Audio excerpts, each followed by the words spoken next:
second part of our program. I would like to talk about what we're trying to do here, or how we are approaching this. So this is the fourth year this festival is focusing on an international poet. We started with Pablo Neruda, and then we have Mahmoud Darwish and Shane Shaney, and our fourth international poet is Anna Akhmatova. And we don't know who our poet will be next year, and we are actually looking for input from all of you. We do have an advisory committee, essentially our friends from this poetry festival who want to help us is in that advisory committee. And so we decide the next poet in that group. And input, of course, comes from outside. But I just want to tell you that one thing is Dorian here. It was her idea that we should have a woman poet for a change. So the choice of Anna Akhmatova started with the thought that it is time to have a woman poet featured in this festival, and there were several names suggested, but the group very quickly converged on Anna Akhmatova. So it was a very clear, very fast winner, and that was it, basically. So for next year, we have no idea who that person will be. We try to go from one country to another, so it will be a new country, for sure. So with that, I would like to start with a poem by Anna Akhmatova, and she'll be reading that poem herself. And then I will ask my friend Erda to introduce our speakers. Okay, thank you.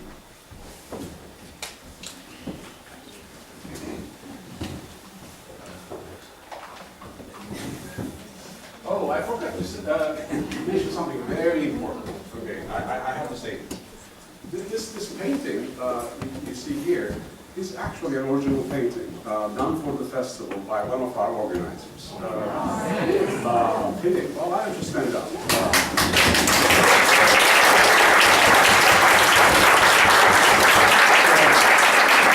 have to try your eyes.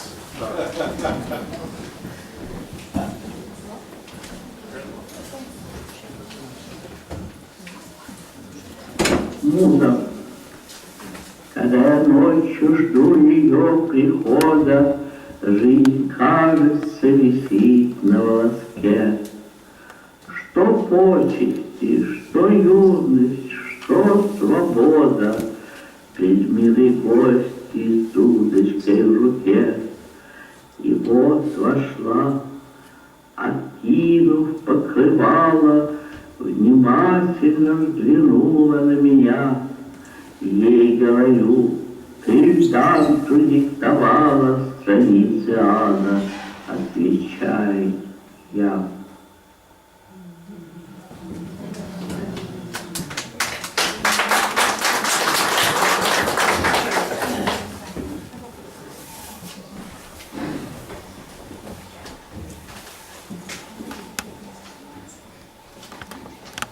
A native of Nizhny Novgorod, Russia, Stanislav Schwabin comes to the U.S. via Luxembourg, Belgium, and England. Schwabin holds a PhD in Slavic languages and literatures from UCLA, and his research focuses on poetics, comparative literary studies, translation studies, and diaspora studies. In addition to his archival research, scholarly and editorial work on Vladimir Nabokov, Schwabin has written on Georgy Ivanov and Marina Tsvetaeva. Schwabin has published scholarly essays and archival materials in such periodicals as Comparative Literature, Russian Literature, and Slavic and East European Journal, as well as Novy Journal and Zvezda.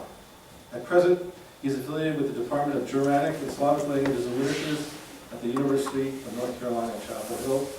Please welcome Stanislav Schwabin.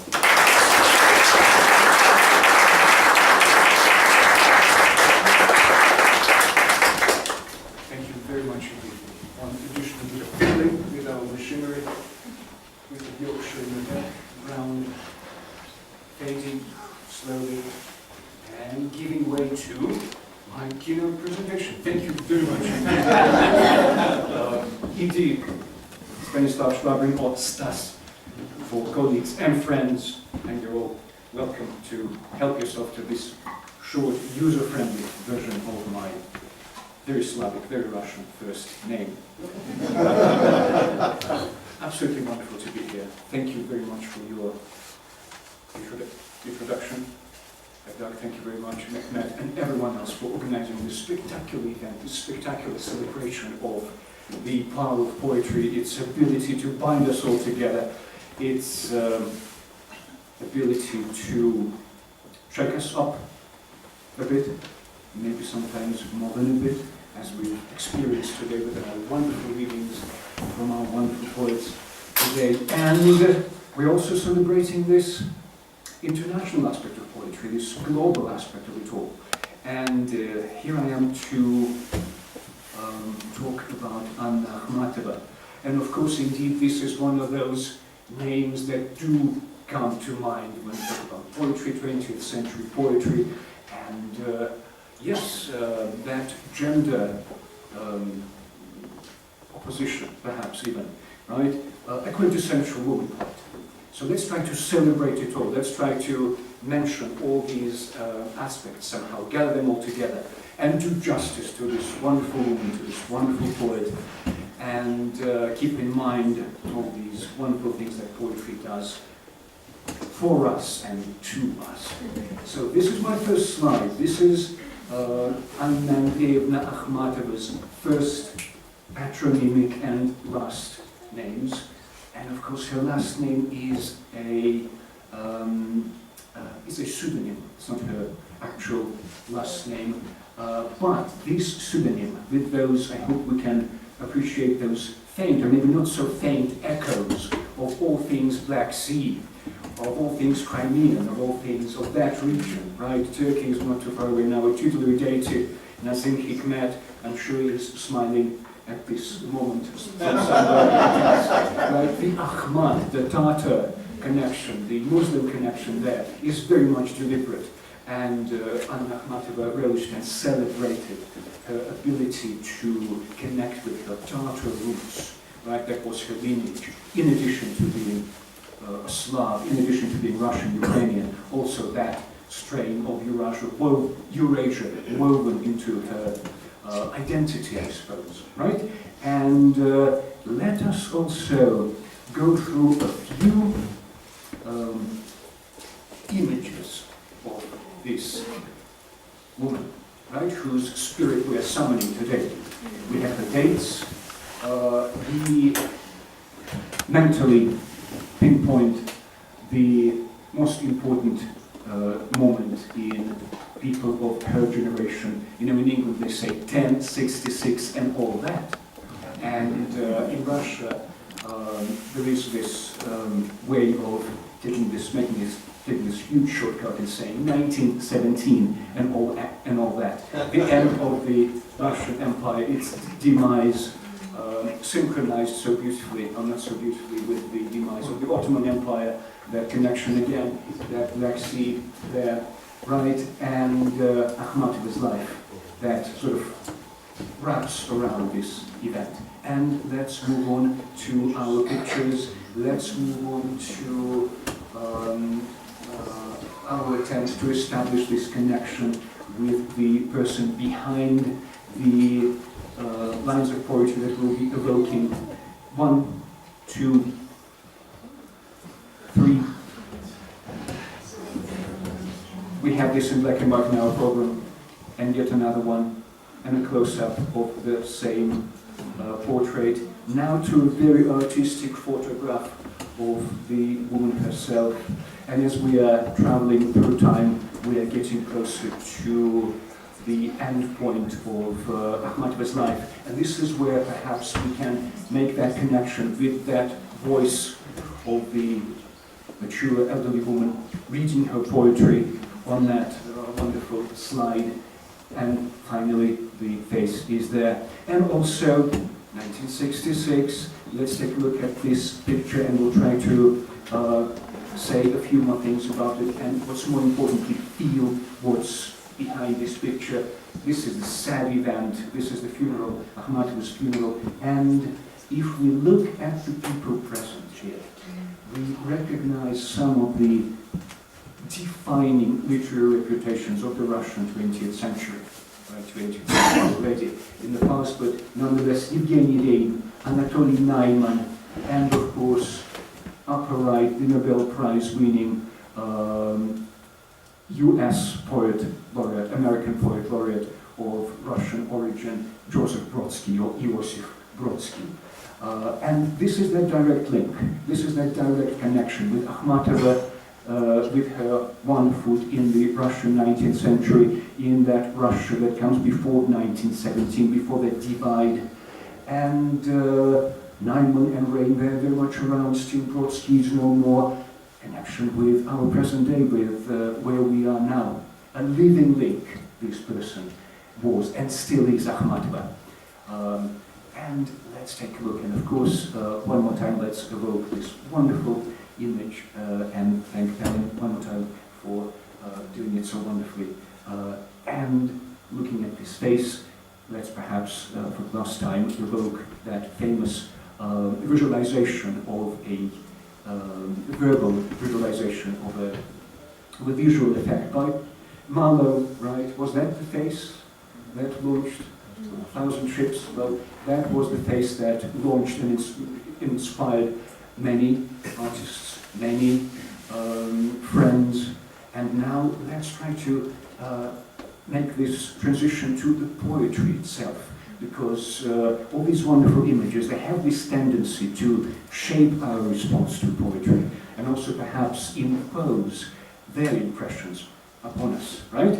So now to the poetry, and let's take a look at this first poem we have here. And it's a bit of a trick. I'll read it out loud. It's in English. It isn't happiness I seek. My lover leaves to visit a lover. I put my tired child to sleep like a good mother. I kneel in my cool, calm room and pray to the angels how hard it is to live alone and to pretend to be cheerful. I ask for a vision of passion, walking the path I know too well, in my usual fashion, to the cold stone building on the hill. It sounds faintly like Akhmatova.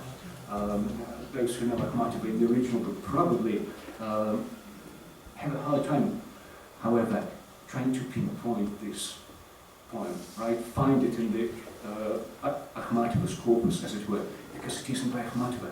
It is by Caroline Duffy, a wonderful Scottish UK poet laureate of 2009. And it is a poem written after Anna Akhmatova. So this is Caroline Duffy, picking up the wave, as it were, that is projected by Akhmatova, and turning this into her own poetry, and also giving us an idea of what to expect, what to associate Akhmatova with, only one perhaps strain in her poetry, in her legacy. So now let's try to define it, and I will do something perhaps paradoxical here, and I will turn for a good definition of Akhmatova to one of her tormentors, one of her baiters. You know, in Shakespearean Elizabethan England, they had this amusement right there, baiting. Well, Akhmatova was one of those poor sufferers, and this is one of her tormentors speaking out loud, right?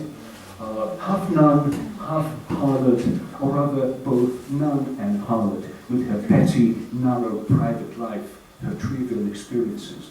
This is Andrei Zhdanov, and these are his titles. And what's so curious about this, I looked online, of course it's so easy to locate his visage, his likeness, his portrait, his photograph, but after seeing all these likenesses and visages of Akhmatova, what strikes you about people of this ilk is that they have no faces, right? Unlike someone like Akhmatova, you absolutely have no need to see these faces, right? So let's try to suspend this definition of Akhmatova in the air for a few instants and turn to now genuinely Akhmatovian lyrics, right? So this is something very early, very short. This is a translation by these two wonderful men, And this is and I promised one of our child listeners that there will be something in Russian, so this is something in Russian, Pushkin. So this is the English and this is the original. Смуглый отрок бродил по аллеям у озерных глухих берегов, и столетию мы лелеем еле слышный шелест шагов. First stanza. Иглы сосен густо и колко устилают низкие пни. Здесь лежала его треуголка и растрепанный том парнит. 1911. The name that is evoked here, that of Pushkin, is of course we spoke of Hikmet as being at least one tutelary deity of the Turkish literary tradition. This is a similar figure, a poet, prophet, strong poet around whom Russian literary tradition rallies, right? These are his famous African features, right? And as a teenage boy, and this is the kind of image that Akhmatova wants us to have in mind, of this young Russian poet with his exotic by Russian standards features.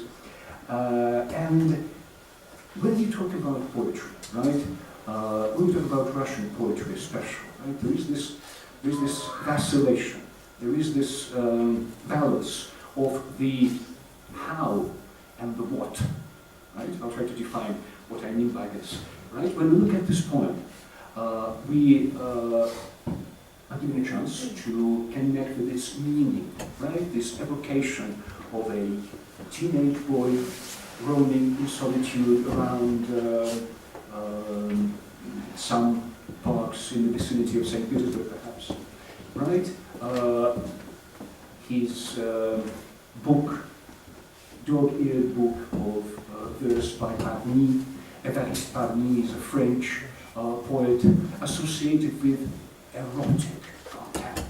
So what is this poem doing at its time when it appears in 1911? It is something of a pledge of allegiance, right? A pledge of allegiance to this Pushkinian tradition, to the continuity of this tradition within Russian literature. At a time in 1911, when so many people are tempted to think that it is time to kiss this tradition goodbye.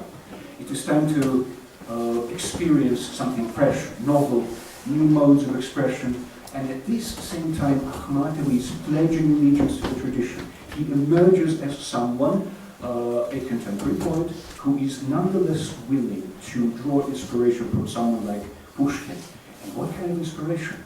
All kinds of possibilities. Akhmatova chooses this light-hearted, erotic strain in Pushkin, right? So this is that dog-eared volume of verse by Évariste Parny, right? So Pushkin as a light-hearted teenager with his erotic fantasies, not the monument figure of the Russian, something dead in stone, maybe in bronze, and all these things, right? This is the kind of tradition that Akhmatova is pledging allegiance to. So, in a nutshell, this is the what of this poem. How about the how, right?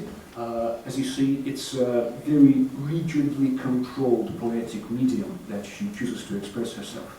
Rhyming verse, quatrains, very specific rhythms, and the how of this poem is also here to communicate something very specific. And this is how Russian poetry, there's much more to it, this is how it is done. It is a craft.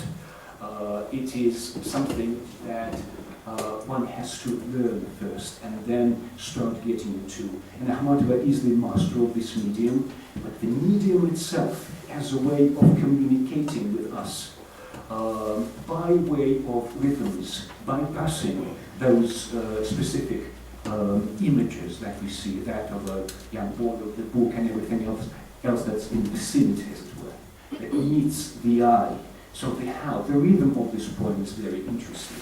It's a statement in and of itself. In a poem that celebrates Pushkin, Akhmatova chooses not to use the Pushkinian prosodic medium. I will get technical for an instant, right? Pushkin's tradition in Russian poetry, it is associated with this prosodic versificational clarity and symmetry, and the subtle rhythmicity of this poem is asymmetrical. So, in other words, Akhmatova is showing in telling us that she is very much aware of all these novel frissons and winds blowing over the expanse of the Russian literary tradition. And yet again, at a time when so many people would be tempted, and when I mention these names, when I mention these people who were so close to Nazim Hikmet, who inspired him in the Russian literary tradition, right? Those experimental poets. Akhmatova finds her place. She inhabits this special territory where she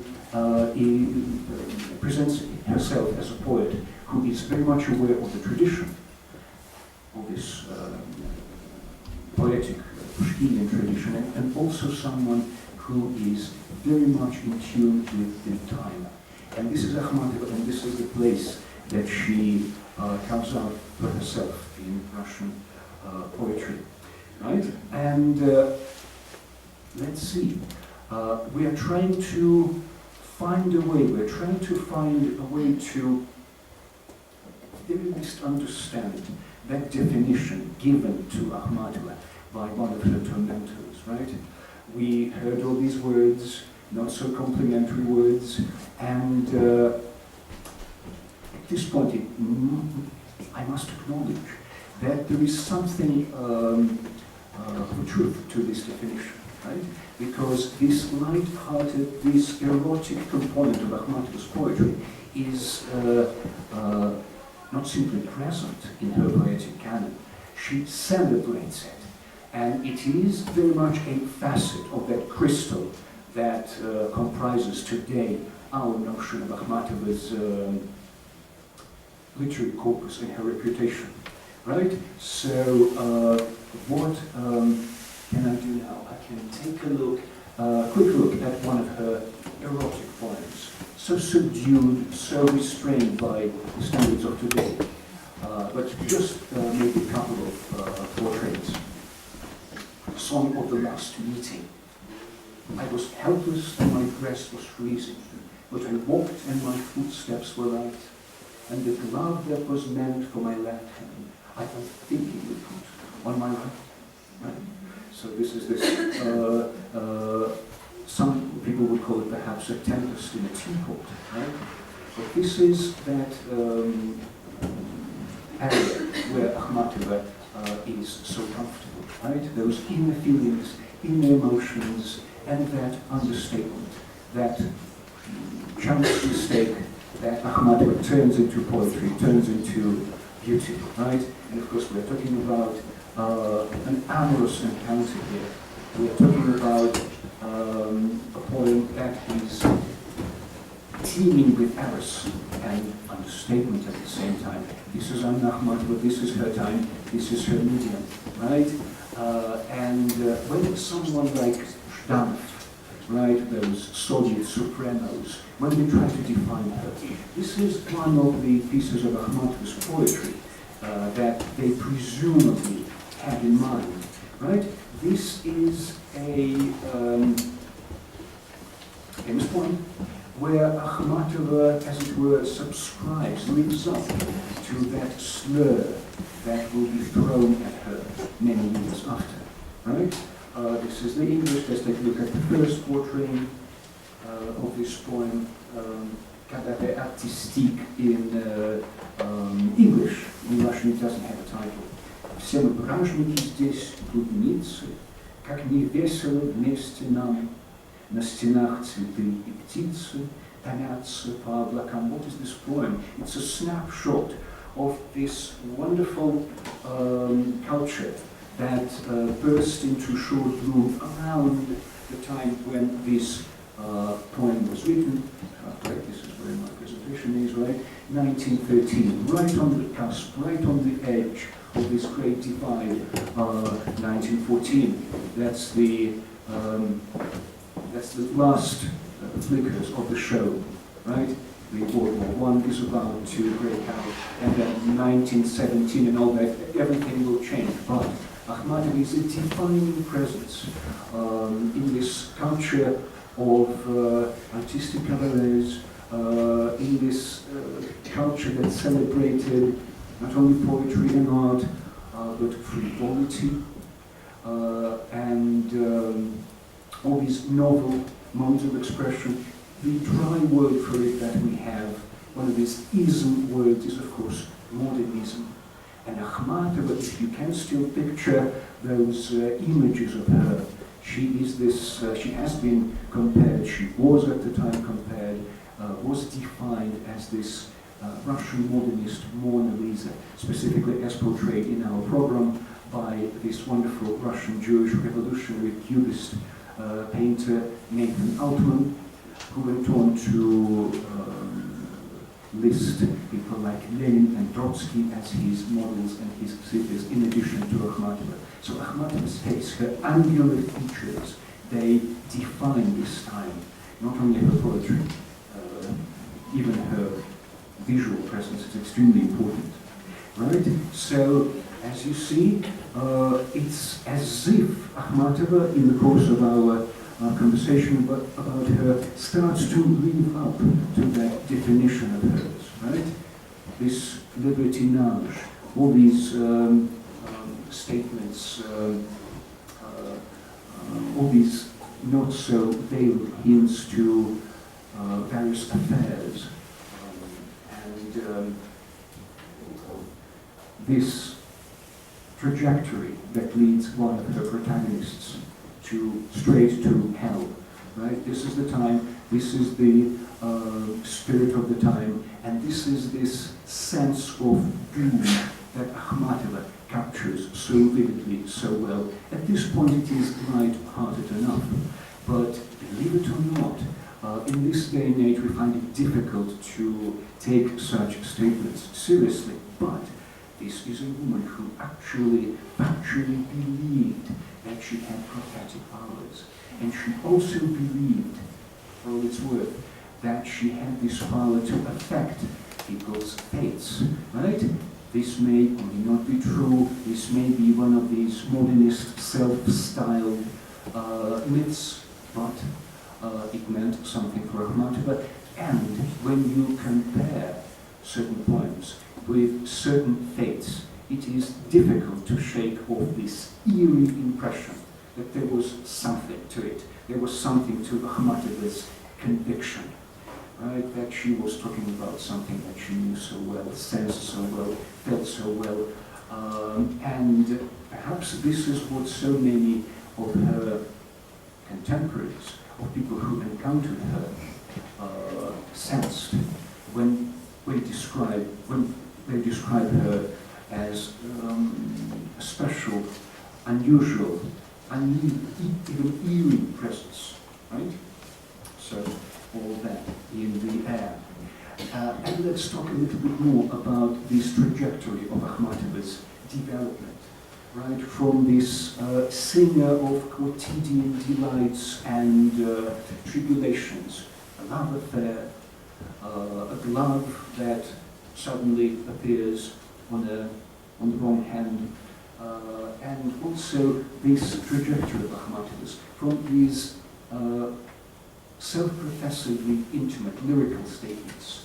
And this is the poem that she read to us on one of our previous slides. I won't read it again, but let's take a look at the names that appear. We have Pushkin, one of the earlier poems, and this is Dante, and this is Inferno, hell, Inferno, right? All these things are coming together when we are looking at these poems. And we are also talking about this tradition from those short, intimate lyrical utterances, statements, giving voice to those highly individual tribulations and experiences. This shift to, say, the bigger form, to epic poetry, as in Dante, as in the Inferno, right? And let's take a look at the defining bit of Akhmatova's artistic legacy.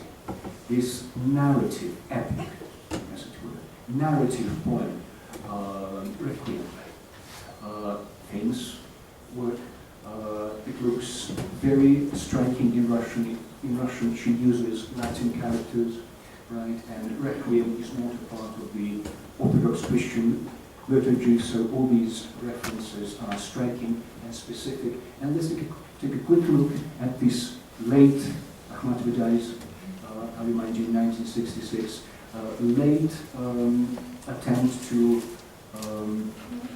cast this retrospective glance at Akhmatova's career and life, right? No, it wasn't under foreign heavens, nor the shelter of a foreign wing. I stood then in my people's presence, where my people by ill luck had been, right? This is a very important statement on Akhmatova's part. She chose, even though she had each and every opportunity when it was still possible, she chose not to leave Russia at a time when she could do it, and she decided to, well, condemn herself, and not only herself, her son, her lovers, her friends, to this fate, right? Very difficult choice encapsulated in this simple, short statement, something for all of us to consider, especially those of us Russians like myself in this audience, celebrating Akhmatova's poetry under a very, very foreign sky at a time when, once again, we have to take these statements very seriously indeed and make our choices as to where we want or have to live, right? And what's in it for Akhmatova, right? Let's try to take a look at my last slide. This is another sequence taken out of this narrative work, Requiem, right? The sentence. And the stony sentence tumbled deep, laden upon my still inhaling, beating breast. It doesn't matter though, for I was ready. I'll somehow find a way to make the best. I've got an awful lot to do today. I have to put my memory to death. I have to force my soul to fade away. I have to teach myself to live again. And if not, the sultry bars of summer is just as though a carnival had come. Long ago, I'd seen this moment coming, this bright day and this empty home. 1939, summer. This is a brand new unpublished translation by a very talented young woman from, as of now, from Harvard University, Sara Vitali. And I'm using this short poem as my way of introducing you to the totality of Akhmatova's experience, to her evolution, to her progression.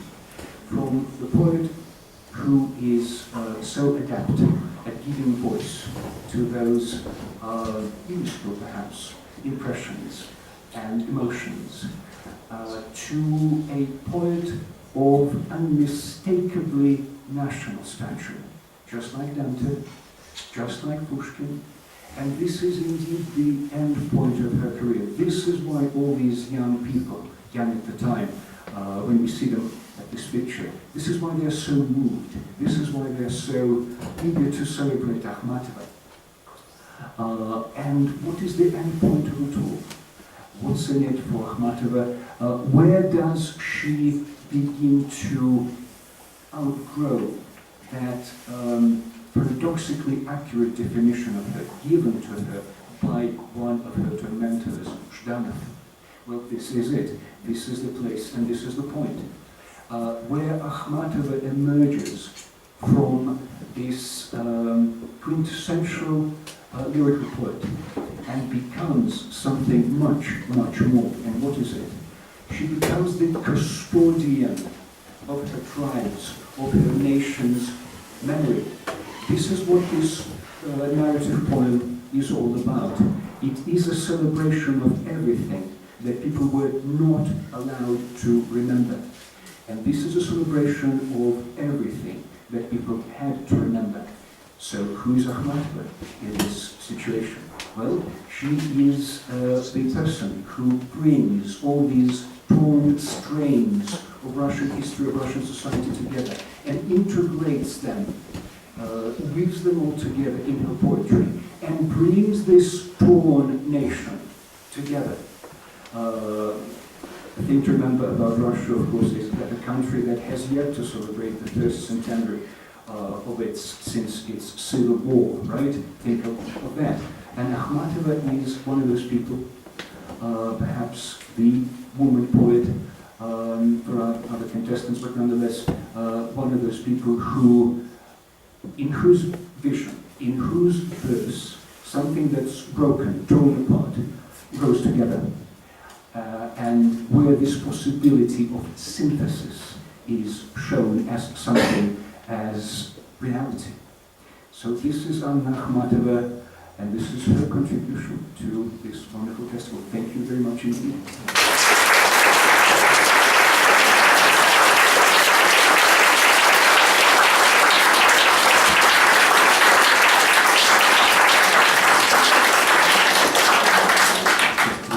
One more thing before I take my seat.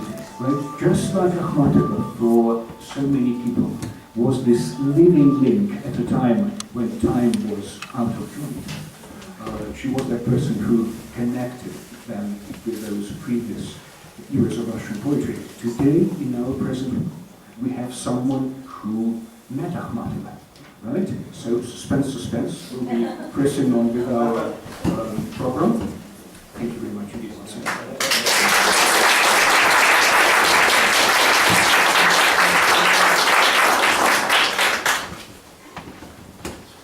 We have a very quick video Sure. Can I just quickly ask, if you have your cell Это phone, нельзя turn it переменить? off, I'll put it on vibrate, please. Okay, I know sometimes people have, children or personal issues too, but make sure it's either on vibrate, if it's vibrating, no time to shut off. Thank you. Стихотворение – это маленькое пространство, на территории которого язык становится законом. То, что говорится вот на этом пространстве, на протяжении 12, 16, 8 строчек, это нельзя переменить никаким образом, никакое слово вместо другого поставить, ни местами поменять. Вот, собственно говоря, и вся тайна стихов. Когда ты это понимаешь, ты понимаешь, что принадлежность поэзии – это принадлежность некоему священнодействию. А в таком случае, если происходит такая таинственная вещь, то значит, бывают и жрецы, не выдуманные, и настоящие, назначаемые не другими людьми, а, скажем, олимпийскими богами.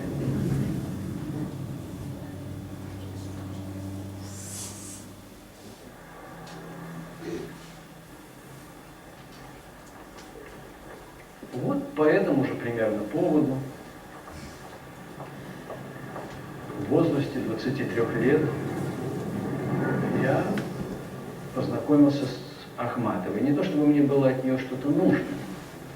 Ни в коем случае, да и вообще имеет смысл сказать сейчас, что в то время знакомство с Ахматовой, дружба с Ахматовой не приносила ничего, кроме неприятностей. Ахматова была под присмотром КГБ, ты оказывался под присмотром. Боялись, что какие-то, положим, ее рукописи попадут на Запад. Это было тогда самое главное преступление. Твои рукописи тем самым могут попасть на Запад. Короче говоря, я к ней пришел именно для того, чтобы мне хотелось, чтобы она послушала одно-два моих стихотворения, и мне хотелось, чтобы они ей понравились.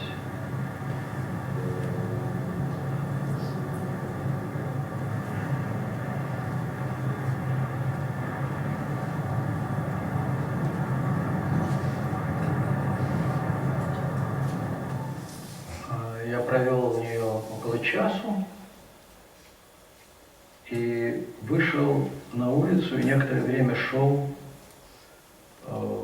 совершенно не понимая, что такое произошло.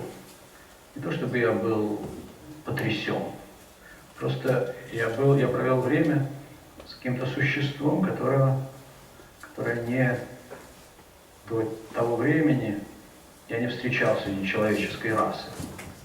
Она была очень красивая, и она была ужасно страшная. Да. Потому что она, например, сидела и не произносила ни звука, молчала. Он вдруг говорила какую-то одну фразу. И я подумал, что я имел дело с человеком, у которого ничего ни с кем нет и не может быть общего.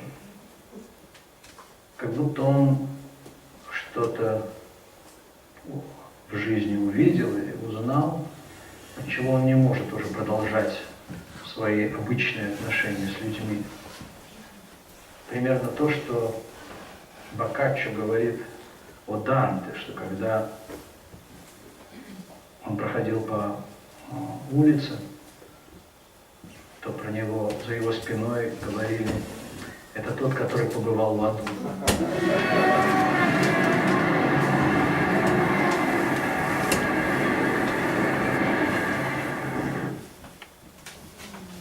This was Anatoly Naiman, the Russian poet, Anatoly's funeral. So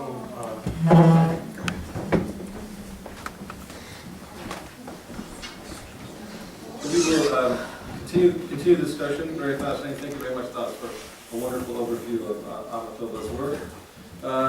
We will continue the discussion with Irene Masing-Dedic. She's Professor Emerita from Ohio State University and is currently Research Professor at UNC. She is the editor of the Slavic and East European Journal, located at UNC since 2013. She received her education in Russian literature at Uppsala and Stockholm universities, and she has taught in a variety of countries, including Sweden, Australia, and Germany, before settling at OSU and now UNC. She has published Abolishing Death on utopian Russian-Soviet thought, and numerous articles on the late 19th century authors Turgenev and Dostoevsky, on Silver Age poet Alexander Blok, and the early Soviet period, including authors Gorky, Zabolotsky, and Pasternak. Please welcome Irene Masing.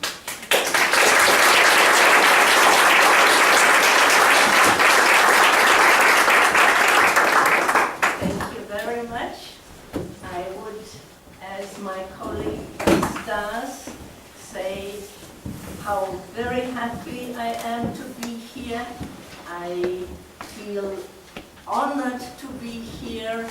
I am impressed by the interest for poetry that is demonstrated here, by the richness of poetic talent. I am very happy to be here. Well, my colleagues were kind enough to invite me because I mentioned once to Stas that, in fact, I have seen Allah Akhmatova. He said, really, how come, how did it happen? And so they asked me to come here and tell you about it. However, it's not going to be a story that is very flattering to me. But I will be honest. I mean, Naiman, although he was very young, understood the greatness of this woman in spite of her, indeed, somewhat terrifying presence. But he understood. I did not. I was also very young, and I had just started my studies.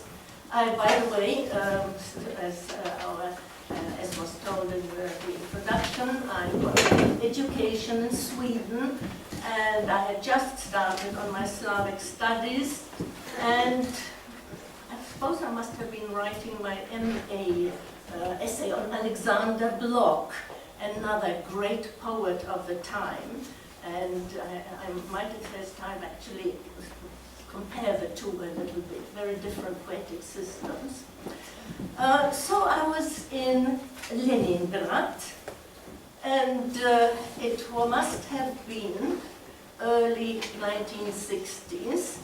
It was the hard Soviet times.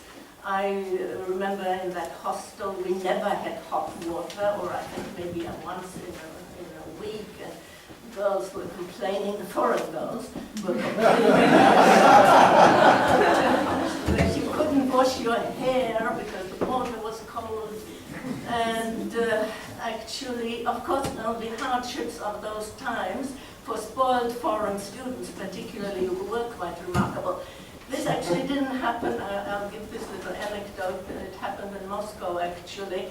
It was always very difficult with the complex system they had of getting food in the cafeteria. But not only that, I remember one day when I stood behind a young man who said, "Look here, there is a cockroach in my soup." And the cook said, "You should come and look at the stove and the wall behind it, and you would see they just fall down. So what can I do?" Well, these were the tough Soviet times, all right, which were, and we foreign students, of course, were spoiled and didn't understand the difficulties and patience at all. All right, I have many wonderful memories from Leningrad too. There was a very charming, delightful professor, Evgeny Maximov, who also, by the way, was a specialist on the Silver Age.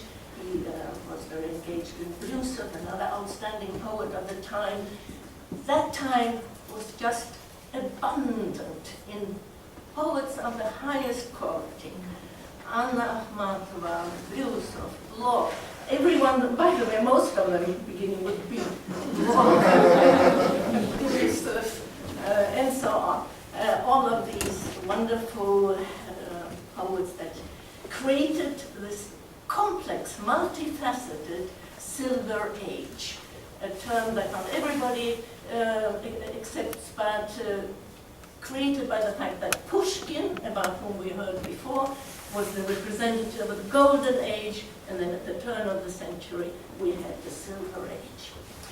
So this very nice professor, who was good and kind to me, and he understood that foreign students could feel a bit disoriented, he was very kind to me, and in his house, I often got very nice dinners that helped with these, at that time, not very well stocked hostels. So one day he said, "You know what? Anna Akhmatova is in town, and I know that she would be interested in perhaps speaking to a young foreign girl. She had recently been very, very friendly with an Australian scholar, Amanda Haight, whom she liked very much and who wrote a book about her later, and whose company she enjoyed very much. And maybe, he said to me, maybe you can somehow follow in her footsteps." Well, he was wrong. And I blame myself entirely, of course. I was just too dumb to understand things. So we, and I perhaps also had these associations that she was this exciting, beautiful poet that maybe I'd seen on photos and pictures and so on. And of course, when I came there, she was a small. Everybody says she was tall, but she wasn't. I remember that I did not, so to say, have to look up to her. I'm not very tall, so and I rather have the feeling that she was smaller than I. Although everybody writes tall, slender woman. Maybe she was really so slender that she evoked this impression of being very tall. But, so I saw this small woman, and she had by that time become corpulent. Her beauty was gone, except when you saw that beautiful face and that wonderful hooked nose, double hooked nose that she had. There was she again. And I think she soon understood that I was not an interesting person, at least certainly not at that stage of my life. And, but she gave me one more test.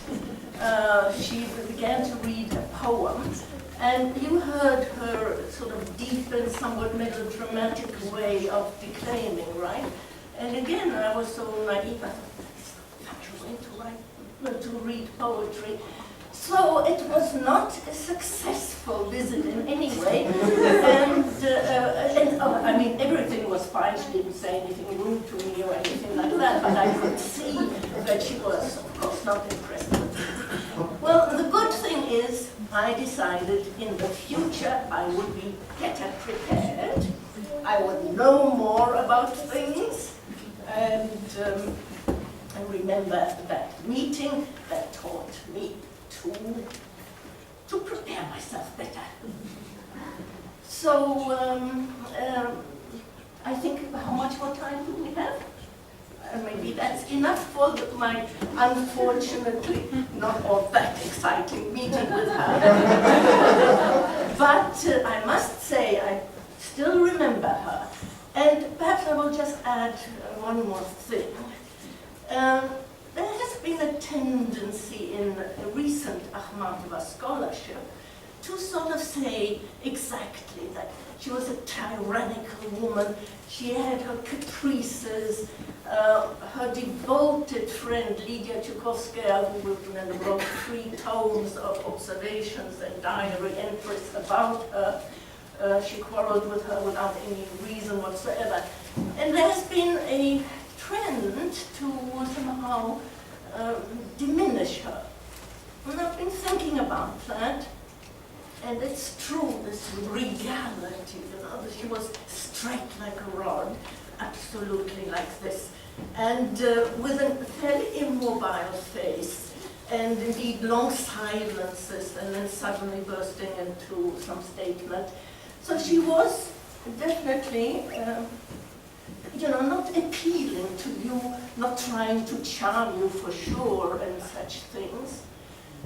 But it has, and here we come back to also what Stas already has said, maybe this was the only way that she could preserve that strength of feeling and the rather of willpower that helped her to get through Mr. Zhdanov's rude comments, and a life that in general really was not only rich in harsh moments of superhuman testing almost, I mean, a mother suffering for her son in prison, but that she decided nothing would literally break her. So I see this straight back and this proud bearing. I see this as her decision not to be broken.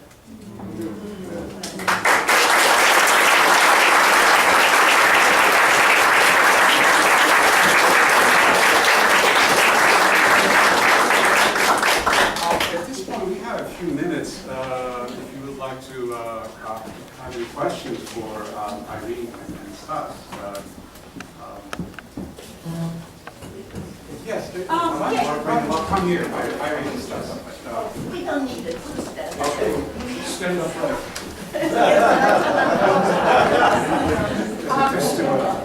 These lectures are just unbelievable, and I'd just like to know if you could comment on the relationship between Pasternak and Akhmatova. Do they know each other very well?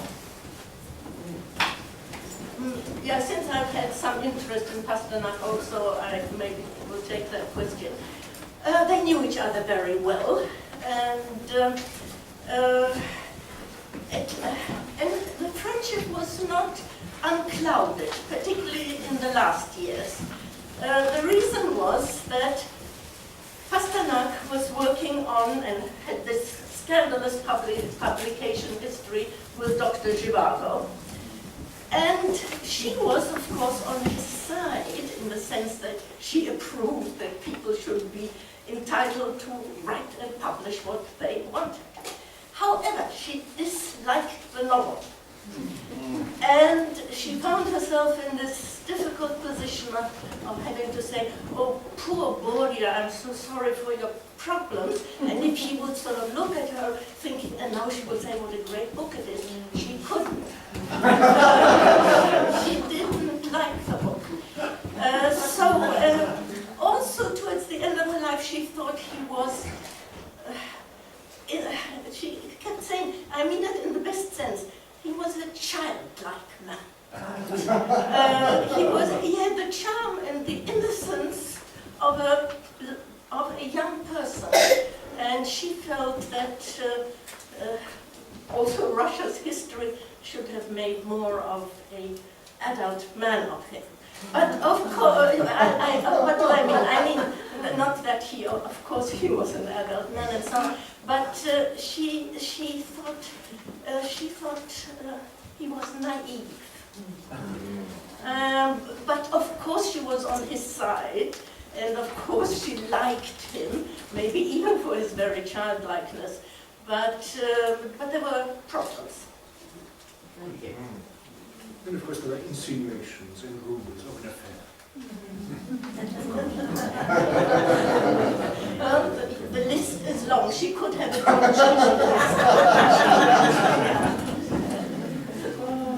which reminds me of the gender aspect that you also mentioned. Nobody blames Pushkin for having a long Donju list, right? But in her case, some feel that there were too many on the list.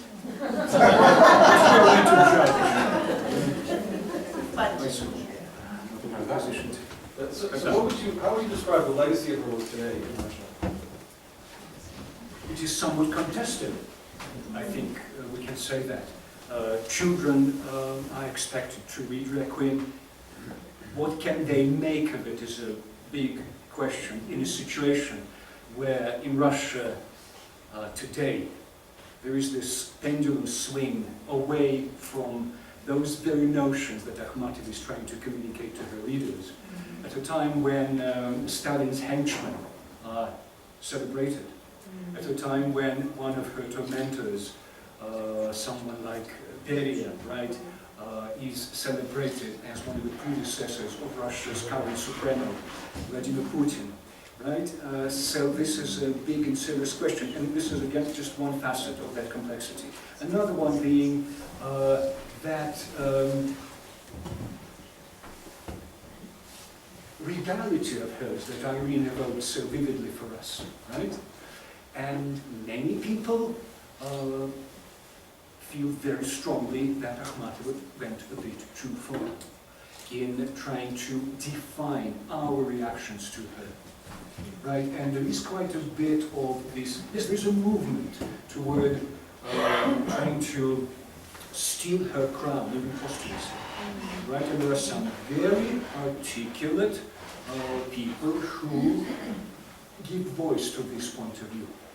But of course, I think in the end, and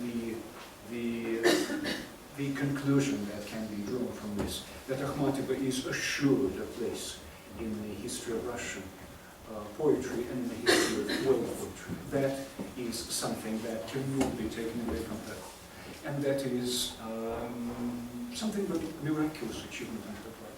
Because again, she achieved it, she has done it through the power of her word, and perhaps her self-styled image. Let's think about it, right? There is something of a miracle to it, and that wonderful triumph of art and poetry. And maybe one more aspect, and maybe I have been a little bit flippant about her journal. Another aspect of this woman, who is really like a diptych of this spoiled young society lady, and then the maternal voice of suffering Russia. She became very religious, and that is an aspect not to be forgotten either. She became indeed a very religious person, and she examined Russian history in the light of the past, and also, I think to some extent, blamed Silver Age culture with this spoiled upper-class culture for the catastrophes that ensued. She criticized the intelligentsia for not taking responsibility, and some of her very last poetry is confessional also, like this sort of English guilt. And their celebration of sin, right, something that we evoked, was something that Akhmatova came to regard as profoundly dangerous and possibly perhaps responsible for the downfall of the Russian Empire and for all these ensuing terrible calamities. But let's take a quick look at that mental, at this stage, slide that I have in my PowerPoint presentation. A religious woman, indeed very Christian. But at the same time, she surrounds herself with these young Jewish men, right, Rain, Naiman, and Brodsky, who find her presence to be comforting, and this is, we all have our standpoint on all things connected with religion. Apparently, when it comes to Akhmatova, it was not about exclusion, and that's what's so wonderful about her, right? Her kind of religiosity, if I can be forgiven for using this word, was rather all-embracing and not exclusive. Right, so there is something to be said about her aspect, her take on religion, right? And her ability to turn this into something uniting rather than dividing. Absolutely. I was wondering, you mentioned Requiem and the places she turned. And I would do a previous reputation, and you just used the term exclusion, inclusion. And if I remember correctly, that poem begins with her being asked to write the poem. So do you think it was that was what drove her, that was the point in her life where the exclusion that was sort of, she was trying to, the critics were foisting on her. She could get past because she had then been asked by the people to in fact include all of that. Yes, it's a wonderful reading. Indeed, what we are talking about here is this one and only, I believe, intrusion of prose into her narrative poem Requiem. And it is a very straightforward description of that moment where Akhmatova finds herself with so many other women lining up, queuing up with their little bits of food and maybe warm clothes to deliver to their children, to their husbands, to their sons, and one of the women recognizes her in that line, turns to her and says, "Will you be able to turn this into poetry?" And Akhmatova responds in the affirmative, yes. And Requiem is her response. And this is where that, not the only place, but one of those places where we can actually see Akhmatova taking up on herself this, very sorry for being so prosaic, social responsibility, right? And becoming, again, another tired phrase, voice of the people. And showing us, reminding everyone present, perhaps in that line, at the time when people had to memorize this poetry and pass it on, right, as a memorized poem, what poetry is all about, perhaps, in addition to everything else, right? Its place in society and its value and its quintessential value to everything that we call society, right, that binds us all together. In fact, I was reminded when I think the poet Whitehead spoke about calligraphy and how he began to write only if he was sure the rain would wipe it away. Well, she would ask her friends to memorize. She would write it on a slip of paper and then she would ask them to memorize. And when she was convinced that they knew it, she burnt the paper. 20th century, right, as it were, reverting to pre-literary times. Could you describe her relationship with Navalny? Thank you very much indeed. This is what we are hiding, busy hiding in the wings of this wonderful presentation. We won't be able to say very much, but we read that, thank you very much for this question, we read that bit from Requiem, that one stanza, where she defines herself as someone who made this deliberate choice not to leave Russia and face the consequences. Well, Nabokov, this Russo-American writer, Lolita man, and everything else that we know about him, is defining presence in American culture, even most culture. Think of all these Kubrick movies and everything else. Nabokov made this very different, opposite choice, right? And this is where I personally can only stand by and watch, because we are dealing with these two poles, as it were, of Russian culture. Nabokov decides and chooses to save and take his Russia with himself and tries to preserve it abroad, here in America, in North Carolina, among other places that he visited. Akhmatov's choice is also very deliberate, but opposite, right? And this is where we have these two very different, but very strongly defined faces of Russian culture, and it's divide, and it's chasm that separates the two. I was thinking of their aesthetics, how they thought about each other's work as well as that it was, what did they think of each other's work?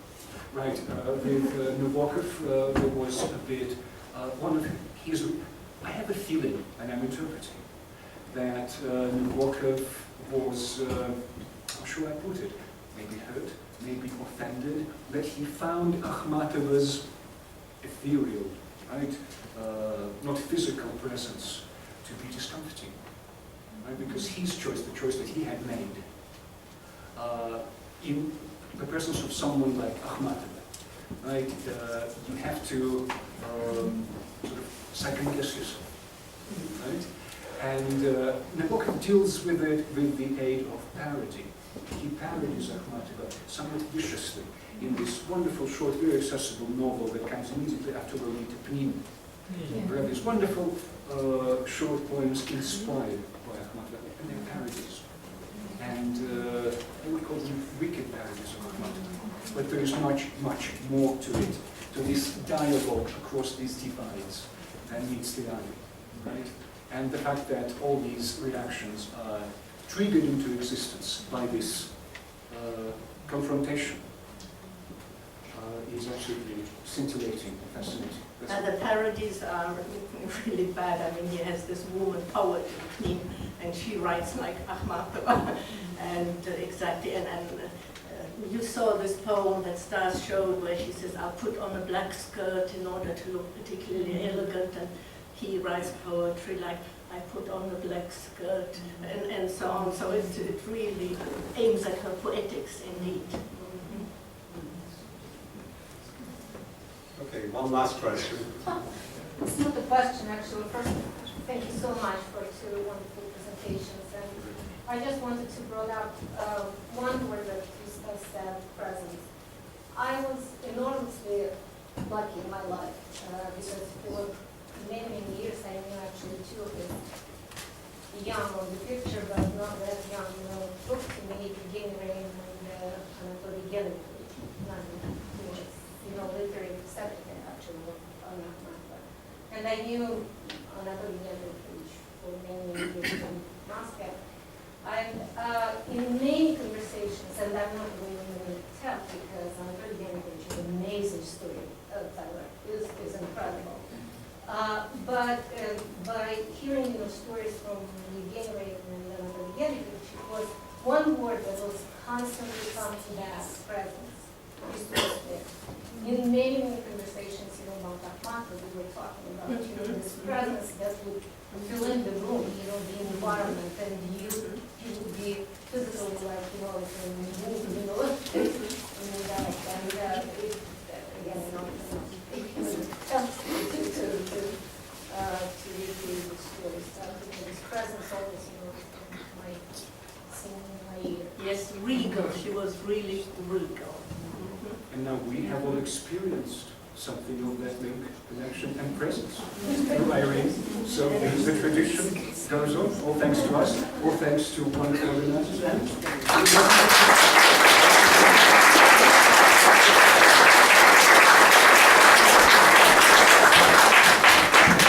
So North Carolina is an interesting place.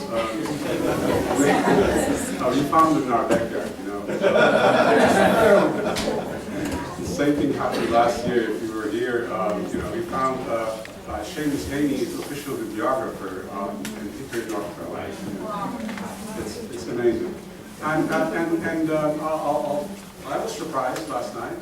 John Balaban sent me an email saying that he would not be here because he's not feeling very well. But he said, well, I have a poem that I wrote for Anna Amatova. So we'll read that. Our friend Elizabeth Jackson agreed to read that. Well, the poem is actually Amatova spends the night on Miami Beach. I don't know if actually, probably not, right? but there's a referral to what Stas mentioned about the woman waiting in the line, and the woman asks her if she can put this into poetry, and there's a referral to that.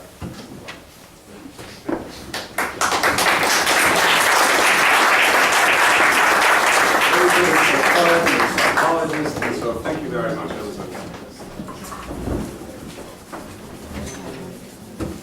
Well, I really wish for your sake that John was here. He's a good friend and he's a great poet.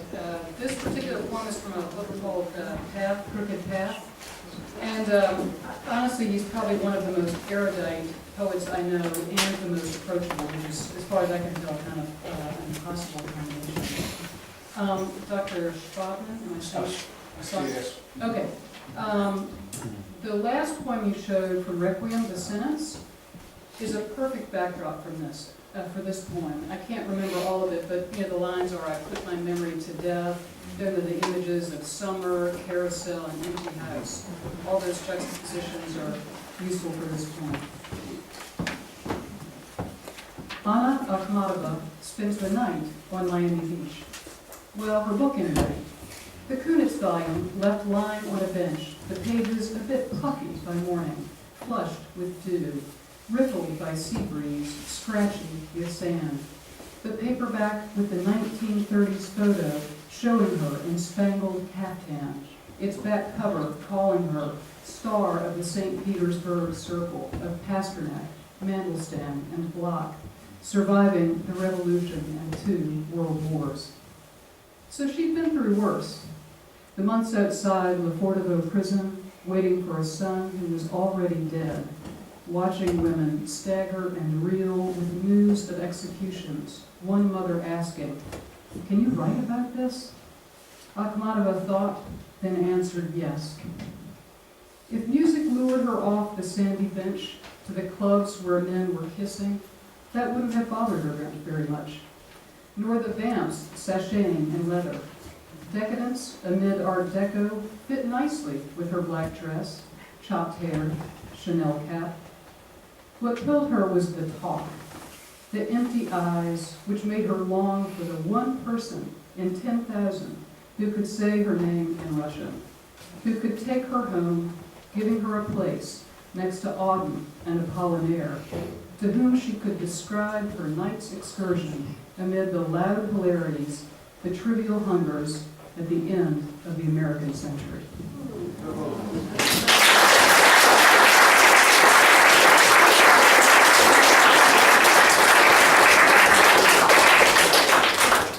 Every year we try to bring music from our poets' country, and of course Russia has a very rich musical heritage, and again, going back to our backyard, we are very lucky to have Anatol Lakin, a very accomplished pianist with us, and he's going to be playing the Russian composers here.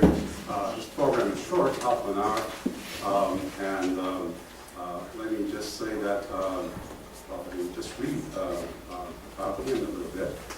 Following the musical upbringing in Russia and later in Great Britain, Anatol Larkin settled into a musical life in the United States.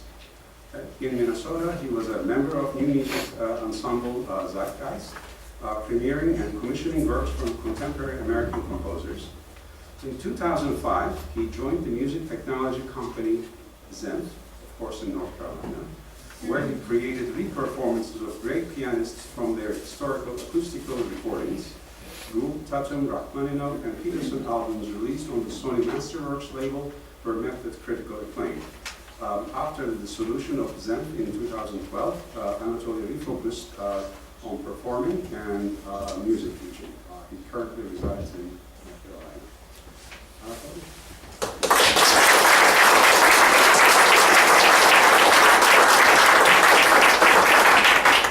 So I will not talk too much because after such impressive presentations, I should really focus on what I do best. But I just wanted to give you a little bit of a background. So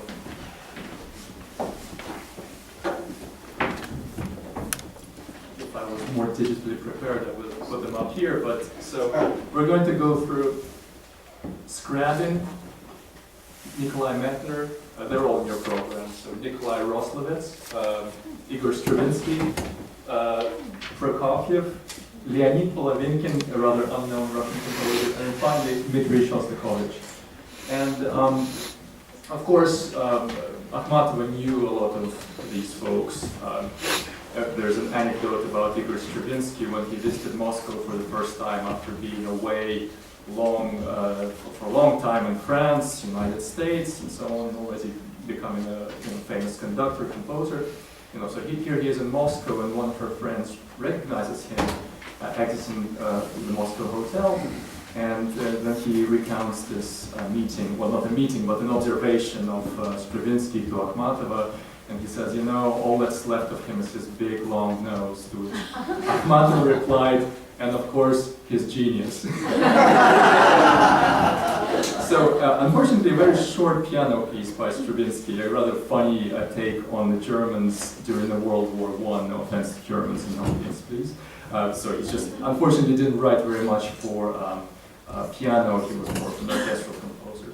So, but the rest of them, Scriabin is, of course, the famous Russian mystic composer who really took this tradition that was firmly embedded in Chopin and composers of that ilk and turned it into something completely different. His dream was to write a piece sort of towards the end of his career that would create the rebirth of the universe itself.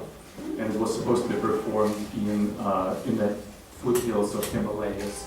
And he would be surrounded by thousands of musicians, multiple orchestras playing the piano. So a little bit of, megalomaniac perhaps. So his late language, Scriabin's late harmonic language, was widely emulated, and one of Akhmatova's lovers, Arthur Lurie, was very much a proponent of that language. I will not be playing his work today, but I will play Roslovets, whose language is also very similarly, at least in this point in the career, in the mid-19-teens, based on train horns and music. That came later in the 20s during the so that would be Polovinkin when I get to Polovinkin before Shostakovich. But this sort of post-harmonic, post-Wagnerian, post-Scriabin language that really preceded what Arnold Schoenberg did in Austria in the 20s. So we kind of have the Russian modernism at its most interesting and very rarely heard today. So I hope you enjoy this half hour of this and that of Akhmatov's contemporaries, with Scriabin 17 years her senior and Shostakovich 17 years her junior.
So this is a foxtrot written shortly after Victor Humans's most famous T42, which was very popular everywhere. So this is a modern futurist take on the foxtrot.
Finally, a set of preludes by the famous Shostakovich, written when he was just 27 years old, at the height of his career, before any official denouncements.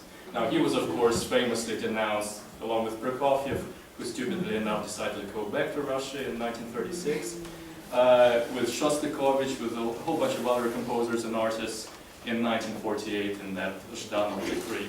Not in the same month. They were trying to keep music, poetry, arts separate for more impact, right? So anyway, this is 1933. Shostakovich is happy and writing those solo piano preludes.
Thank you. I'm very happy to be part of such a cultural audience. It's really great. Thank you.